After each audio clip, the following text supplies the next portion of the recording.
시청자 여러분 안녕하십니까? SB 뉴스 아나운서 박주현입니다. 첫 번째 소식입니다. 우리 학교 캠퍼스에 사설 견학팀이 늘어나는 가운데 재학생들의 불편이 끊이지 않고 있습니다.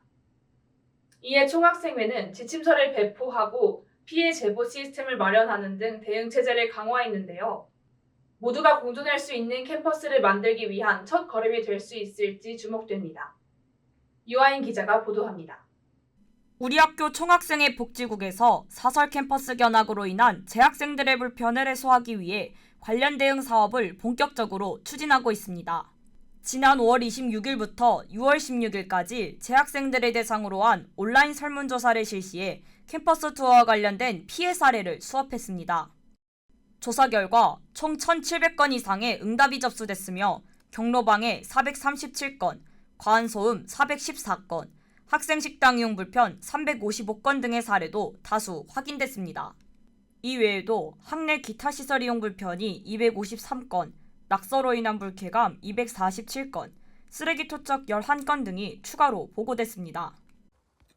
가장 흔한 건 이동 경로 방해인 것 같아요.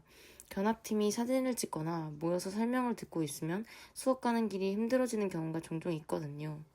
이런 사소한 부분들이 누적되면서 점점 피로감이 커지는 것 같아요. 이에 따라 총학생회 복지국은 지난 6월 사설 캠퍼스 견학업체들을 대상으로 공식 입장문을 발송하고 문제 해결을 요청했습니다. 더불어 교내 주요 견학 지점을 중심으로 한 행동수칙을 담은 캠퍼스 견학 지침서를 별도로 제작해 각 업체에 전달했습니다. 해당 업체들은 인솔자 및 관계자 전원에게 캠퍼스 견학 지침서 내용을 사전 교육하겠다는 입장을 총학생회 복지국에 회신했습니다. 저희 복지국에서는 자유형 복지민원 창구를 상시 운영하고 있었는데요. 그중 이제 재학생이 캠퍼스 견학 학생보다 우선 배식을 받을 수 있음에도 불구하고 제도화가 잘 안 돼 있는 것 같다라는 의견이 있었습니다.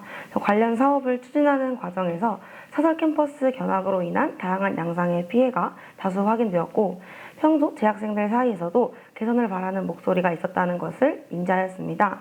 이런 재학생들의 불편에 공감하며 전반적인 캠퍼스 견학 대응 사업을 기획하게 되었습니다. 현재 사설 견학 업체에 항의 메일과 지침서를 발송해 준수 약속을 받았으며 앞으로도 꾸준히 본부와 협력하여 지침서를 홍보하고 피해 제보 QR을 운영해 접수된 업체 및 단체에 대해 신속히 조치를 취할 예정입니다. 이후 총학생회는 9월 10일 학생지원과와 공식견학단체인 샤인가협업회 캠퍼스 견학 바로 알림이 부스를 운영하고 피해 제보 QR을 배포했습니다. 9월 10일에는 학생지원과와 샤인과 협업하여 캠퍼스 견학 바로 알림이 부스를 진행한 바 있습니다. 해당 부스를 굉장히 열심히 준비를 했었는데 재학생분들이 생각보다 많이 참여해 주시고 그리고 피해 상황 발생 시 어떻게 대처할 수 있는지 그런 방안들을 잘 전달드린 것 같아서 매우 뜻깊은 시간이었습니다. 캠퍼스 견학 피해 제보 창구를 운영하고 있는데요. 만약 교내에서 사설 캠퍼스 견학으로 인한 피해를 발견하시면 시간, 장소, 혹은 업체명까지 하셔서 저희 쪽에 신고를 해주시면 저희가 확인하고 해당 업체에 신속하게 민원을 전달할 예정입니다. 캠퍼스 견학 바로 알림이 부스에서는 지금까지의 캠퍼스 견학 대응 사업 현황과 함께 피해 발생 시 재학생들이 어떤 방식으로 대응할 수 있는지를 안내하는 데 초점을 두었습니다. 또한 사설 견학과 공식 견학을 혼동하지 않도록 구분법을 알리는 데에도 노력을 기울였습니다. 총학생회 복지국은 재학생들의 불편이 반복되는 상황에서 구조적 개선이 필요하다고 판단하며 지침서 배포뿐만 아니라 현장 대응과 제도화 논의를 통해 실질적인 변화를 이끌어내고자 한다고 밝혔습니다. 우리 학교 총학생회가 캠퍼스 투어로 인한 재학생 피해에 대응하기 위해 지침서를 배포하고 대응체제 제도화에 나섰습니다. 이에 따라 모두가 공존할 수 있는 캠퍼스가 되기를 기대합니다. SB 뉴스 유아인입니다. 다음 소식입니다. 내년부터 교수들의 성과에 따라 차등 보수가 지급되는 성과 연봉제가 우리 학교에서 처음 시행됩니다. 공정성과 실효성을 둘러싸고 논란이 이어지고 있는 가운데 이번 제도가 실제로 어떤 변화를 가져올지 관심이 주목됩니다. 김서현 기자가 보도합니다. 우리 학교가 지난 9월 18일 평의원회에서 교수 성과 연봉제 도입을 최종 확정했습니다. 이에 따라 내년부터 교수들은 성과 평가 결과에 따라 차등 성과급을 받게 됩니다. 이번 제도의 핵심은 누적식 방식으로 전년도 성과급이 다음해 연봉에 반영된다는 점입니다. 올해 말 성과 평가가 완료되면 내년 초 첫 성과급이 지급될 예정입니다. 우리 학교는 최근 몇 년간 이어진 스타 교수 해외 유출에 대응하기 위해 성과 연봉제를 추진해 왔습니다. 실제로 지난 4년간 우리 학교 교수 56명이 해외 대학으로 옮겨갔으며 이는 전체 교원의 약 2%에 해당합니다. 기본적으로 교수님들의 급여가 경쟁대학과 비슷한 수준으로 가는 첫 단추를 끼웠다고 얘기할 수가 있어요.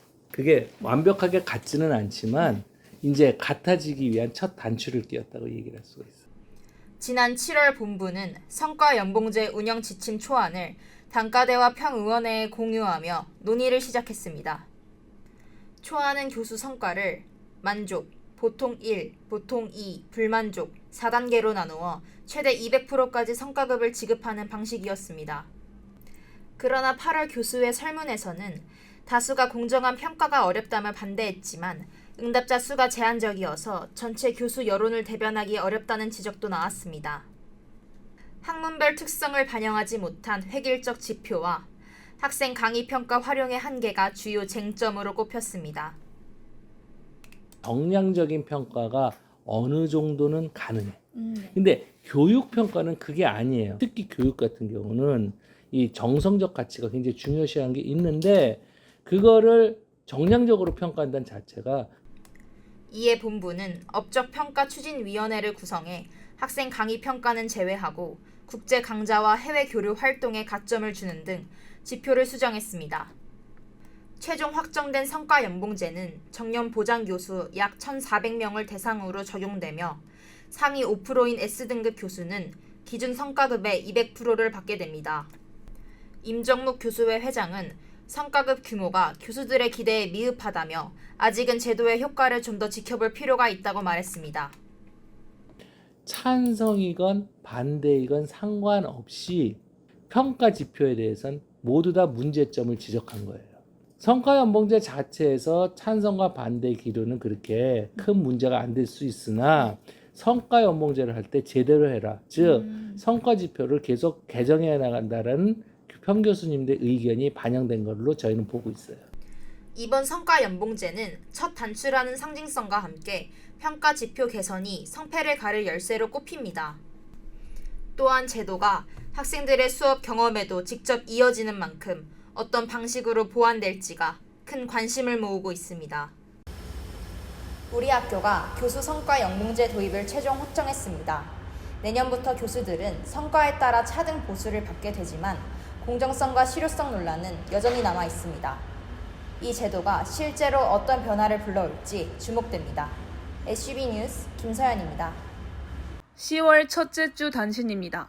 급격하게 변화하는 사회 속에서 학문 간 경계를 넘나드는 융합 교육의 중요성이 더욱 강조되고 있습니다. 지난 23일부터 30일까지 이러한 융합형 교육 과정을 한자리에서 소개하는 SNU 전공탐색 주간이 중앙도서관 본관 1층에서 진행됐습니다. 우주를 테마로 구성된 이번 행사에는 학부과정 29개를 포함해 대학원 과정까지 총 90여 개의 전공이 참여해 학생들의 진로 설계 과정에 폭넓은 선택지를 제공했습니다.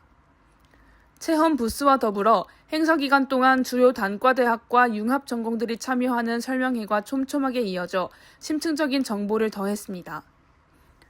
전공설계지원센터는 이번 행사를 통해 학생들이 주도적인 학업 설계 역량을 강화하고 창의적인 진로를 설계할 수 있기를 기대한다고 밝혔습니다.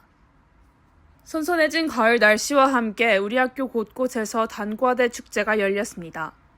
지난 23일부터 24일에는 자연과학대학, 첨단융합학부, 농업생명과학대학이 연합으로 주최한 축제 폴인투가 개최됐습니다. 폐막제에는 체리필터가 게스트로 초청돼 학우들의 많은 관심을 끌었습니다. 이어 24일부터 25일에는 공과대학 축제 공트릭스가 열렸습니다. 첫날에는 공과대학의 특색을 담은 다양한 부스가 운영되며 눈길을 끌었고 이튿날 폐막제에서는 버들골에서 공과대학 공연 동아리들의 무대가 이어졌습니다.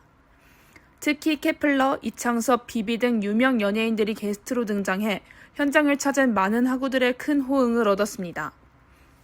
이번 축제들은 학우들에게 휴식과 따뜻한 활력을 전해주며 성황리에 마무리됐습니다. 지난 22일 우리 학교 아시아연구소 건물에서 권영국을 지지하는 서울대학교 구성원 모임 주최로 권영국 후보 추천 강연이 열렸습니다. 이번 초청회는 진보정치에 관심 있는 서울대 학생들이 학내 진보정치의 방향을 모색하는 시간으로 마련됐습니다. 진보정치의 미래를 주제로 약 50-60여 명이 참석한 가운데 1부 강연과 2부 토크 콘서트로 진행됐습니다. 1부에서는 권 후보의 성장 과정, 변호사가 된 계기, 그리고 정계 진출까지의 이야기가 다뤄졌습니다. 이어진 2부에서는 토크 콘서트 형식으로 사전 질문지를 바탕으로 한 자유로운 질의응답이 이어졌습니다. 지금까지 SUB 뉴스 아나운서 박주현이었습니다. 시청해주신 여러분 고맙습니다.